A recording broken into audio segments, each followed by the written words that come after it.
either way, this is kind of a big deal.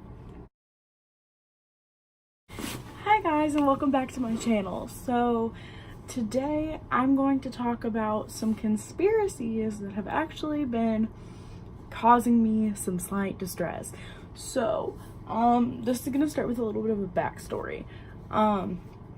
So my friends and I went to the Jefferson Mall in Louisville a couple of months ago when I was back for winter break, and while we were there was a table set up that said something along the lines of an opportunity to model, an opportunity to act, or a scholarship opportunity. All of my friends were in the middle of like filling these out, hoping for the scholarship opportunity, not the modeling acting opportunity. So I filled one out because I'm in college and I need money for classes and things, you know.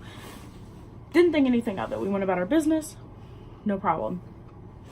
Barbizon Modeling has been emailing us nonstop, and today I get home from classes around like 3:30, and I'm sitting in my bed, I'm making me food, I'm like doing normal life stuff, and I get a call from a number in Florida, and I pick up and we're talking, and she brings up the modeling opportunity. She clarified that I was under 18. So that was not super unusual, but like a little off-putting. I tell her I'm in college because she asks. She hangs up and calls me back and tells me even though I'm in college, I can still audition, but I need to bring someone who's 21 and older. And all of a sudden, she tells me I can't audition. I texted this group chat with all of the people who filled out the paperwork the day I was at the mall, and apparently they've been calling all of them nonstop, except for my one friend whose birthday just passed, who turned 18. My theory is that Barbizon Modeling target young children, cost their families tons of money, and then don't pay the money back if their promise goes unfulfilled. It's a scam. The only purpose is to get money out of economically unprivileged families. On top of that conspiracy, I have another one, but this one is about YouTubers. But I've been noticing a scary trend with Dan and Phil specifically. So Dan and Phil have a shared gaming channel. The gaming channel recently ended every series that has been going on for several years, ended all of their Dan and Phil related content, and not only that, but they're on a hiatus for an undetermined amount of time. Yes, we have decided to go on a break from the gaming channel. Yeah. I mean, that sounded a bit dramatic, didn't it? Not a break. What's the best word? Hiatus is a good word. Like One Direction. No! Not like they... Oh, that's a terrible example. Oh, yeah. You get, They like, never came Fall back. Out Boy. Phil recently rebranded and changed his background, and Dan has yet to make an appearance vocally or visually. Dan has not posted any actual content since the Interactive Introverts promotional video. Before that, he hadn't made a video with genuine content in several months. So Dan has almost not posted any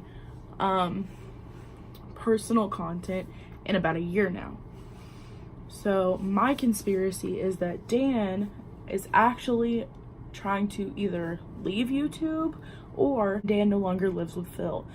The only piece of evidence that I have to refute the second conspiracy theory is that recently Phil has posted something about the wind being super strong and breaking our mirror on the like balcony of their apartment. But when he says "our," he doesn't necessarily imply that it's him and Dan, but there's no outside evidence that it is Dan or that it isn't Dan. It's looking like Dan might not want to be on YouTube anymore, or he doesn't want to be with Phil anymore. My last conspiracy actually applies specifically to college scholarship programs for diversity.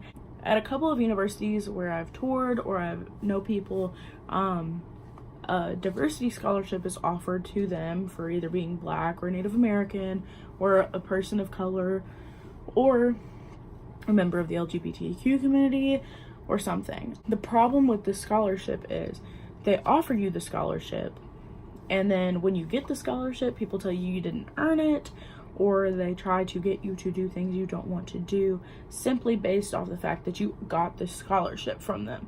They pay them in the scholarship to go do certain activities like a talent show or a campus-wide activity that will display them, but they don't want to do it, and it is almost forced or coerced. Using it to coerce students to do activities that show them off like caged animals is actually the opposite of what we need to do with a scholarship opportunity like this. So that's the end of my conspiracy video.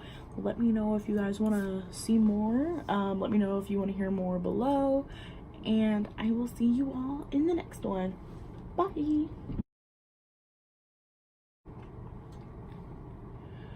Let me think, let me think, let me think. Let me think, let me think, let me think.